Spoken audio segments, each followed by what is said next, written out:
Brasil está em alerta para o El Niño, que tem impactos bem diferentes dependendo da região do país. Os impactos do fenômeno serão sentidos no mundo inteiro. Para 95, a chance de um El Niño muito forte nos próximos meses. A nova estimativa é de 95% de o fenômeno atingir uma intensidade muito forte nos próximos meses.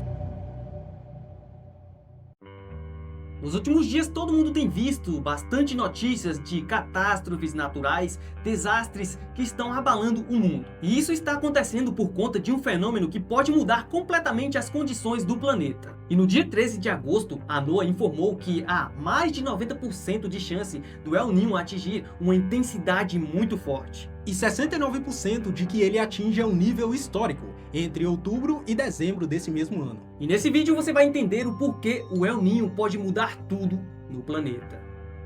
Para entender por que esses números são tão importantes, primeiro a gente precisa entender o que de fato é o El Niño. E talvez a primeira coisa que você precise tirar da mente é que o El Niño significa apenas a água do Oceano Pacífico mais quente. Isso porque a água quente no oceano não é exatamente uma coisa rara. Em condições normais, os ventos alísios sopram do leste para o oeste, no Pacífico tropical. Então, eles empurram a água quente da superfície para o lado da Indonésia e da Austrália. E enquanto a água quente se acumula no oeste, perto da América do Sul, águas profundas e frias sobem para a superfície, acontecendo a famosa ressurgência. Exatamente. Essa água ela é rica em nutrientes, por isso ela é fundamental para o ecossistema e para as pescas de várias regiões. Então até aqui, o sistema está funcionando normalmente. Sim, o problema começa quando esse equilíbrio começa a mudar. Durante o El Niño, os ventos alísios se enfraquecem. E quando eles enfraquecem, aquela água quente que estava sendo acumulada no oeste começa a se deslocar para o centro e para o leste. Exatamente. A superfície do Pacífico Oriental esquenta, a ressurgência diminui e a distribuição de calor e umidade sobre o oceano muda. É aí que entra a atmosfera. Pode parecer que não, mas o oceano e a atmosfera estão conectados. Quando você muda onde está concentrado o calor, você muda também onde o ar sobe e onde ele desce, e onde as nuvens se formam. Então, uma mudança no Pacífico pode alterar a circulação atmosférica em lugares muito distantes. E essas conexões são chamadas de teleconexões. Ou seja, o El Niño não é um evento isolado. É uma mudança em uma engrenagem que influencia várias outras. E agora, voltamos à pergunta que abriu este vídeo. Se o El Niño é um fenômeno natural, por que se preocupar? Porque fenômenos naturais podem ser extremamente intensos. Um furacão também é natural. Exatamente. E ninguém olha para um furacão categoria 5 e fala: ah, mas é natural, então está tudo bem. E é justamente isso que a gente quer te mostrar. O El Niño funciona de maneira diferente, mas a lógica é parecida. O problema não é simplesmente ele existir, é a intensidade e as consequências que determinadas configurações podem favorecer. Para entender o tamanho do que estamos falando em 2026, precisamos olhar um pouco para trás. O El Niño de 1982 e 83 foi um dos eventos registrados na era moderna. Houve alterações enormes nos padrões de chuvas e temperaturas em diferentes regiões. E não podemos esquecer de 1997 e 98. Um dos eventos mais intensos já observados. Ele ficou associado a enchentes, secas, alterações na pesca e impactos em ecossistemas em diferentes regiões do mundo. E o interessante é que tudo isso acontece ao mesmo tempo em diversos lugares diferentes. O mesmo El Niño pode significar mais chuva para uma região e menos chuvas para outra região. 2015 e 2016. A parte em que a nova geração conhece. No final de 2015 e no começo de 2016, outro dos grandes eventos registrados desde 1950. Ele foi tão intenso que teve influência significativa nas condições climáticas e globais daquele período. Então, a gente tem uma espécie de lista dos gigantes. Esses gigantes foram 1982 para 83, 97 para 98 e 2015 para 2016. E agora, em 2026. Recentemente, no dia 13 de agosto, a NOAA divulgou uma nova atualização. E os números chamam bastante a atenção. Existe mais de 90% de chance que o El Niño alcance uma intensidade muito forte durante o outono e o inverno no hemisfério norte. Mais de 90% já é uma probabilidade bem alta.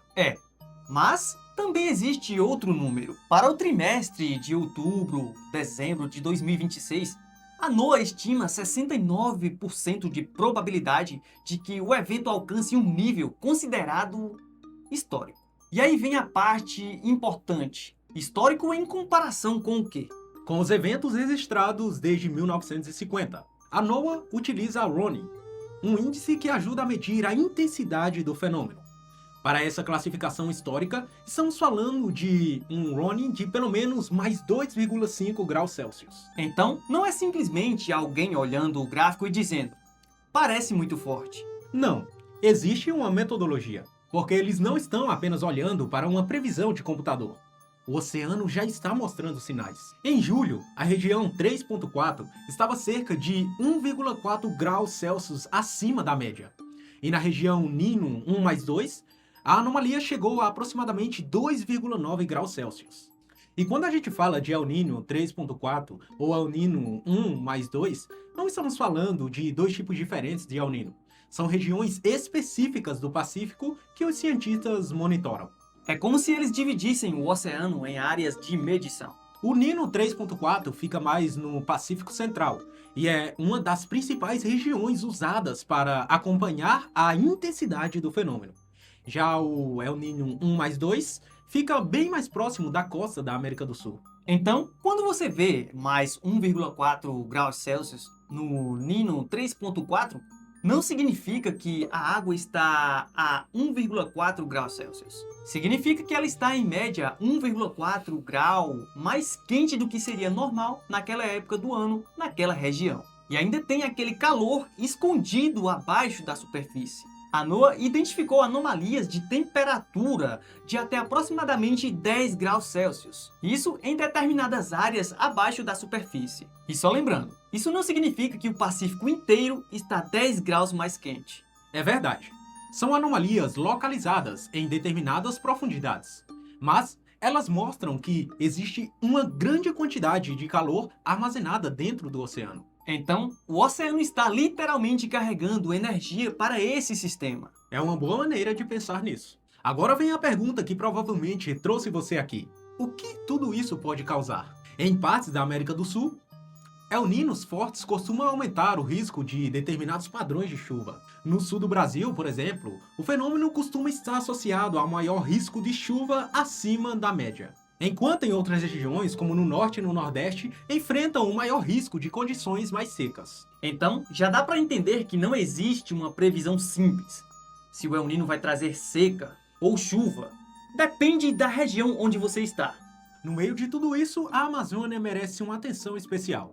A combinação de condições mais secas e calor pode aumentar o risco de incêndios e estresse hídrico. E isso é uma das partes mais preocupantes para o nosso país. Sim, mas precisamos lembrar, o El Niño altera a probabilidade.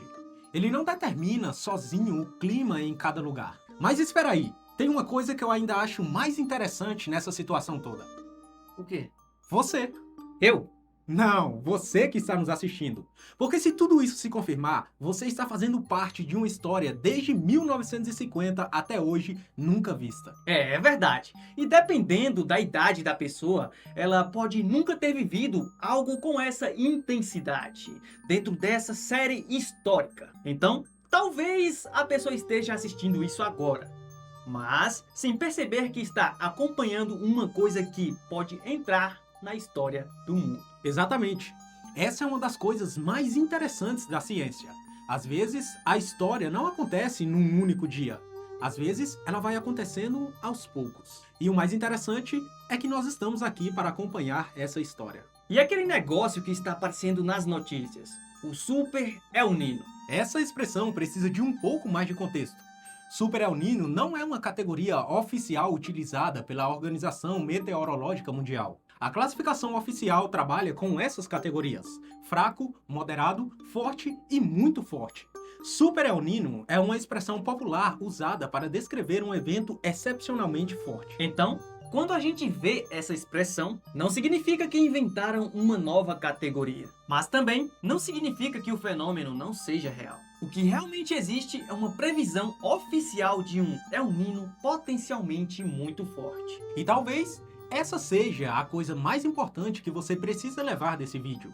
Não é motivo para pânico. Exatamente. O El Niño é natural. Os cientistas sabem que ele acontece. Eles monitoram o oceano, a atmosfera, os ventos, a temperatura e dezenas de outras variáveis. E justamente porque conseguimos observar essas mudanças, conseguimos também nos preparar melhor. Então, previsão climática não é dizer exatamente o que vai acontecer. É entender o que está mais provável de acontecer. E claro, você poder se preparar antes. Exatamente. Então deixa eu ver se eu entendi tudo. O El Niño é natural, Isso mesmo. mas esse está se fortalecendo. Sim, A NOAA estima mais de 90% de chances de ele ficar forte. exatamente. E 69% de chance de ele ficar forte entre outubro e dezembro. E se isso acontecer, a gente vai poder dizer que estava por aqui acompanhando. Exatamente. Mas ainda existe uma pergunta que ninguém consegue responder. Até onde esse El Niño vai chegar? A ciência ainda não sabe. E talvez seja justamente isso que torne a história muito mais interessante. O fenômeno está acontecendo. Os cientistas estão observando. Os modelos estão fazendo suas previsões. E nos próximos meses vamos descobrir se este El Niño realmente vai entrar para a história. Mas uma coisa já é certa. Você está acompanhando a história enquanto ela acontece. Eric, Oi. se o El Niño é tão importante, por que o nome é El Niño? Essa pergunta é interessante, mas isso é um tema para outro vídeo.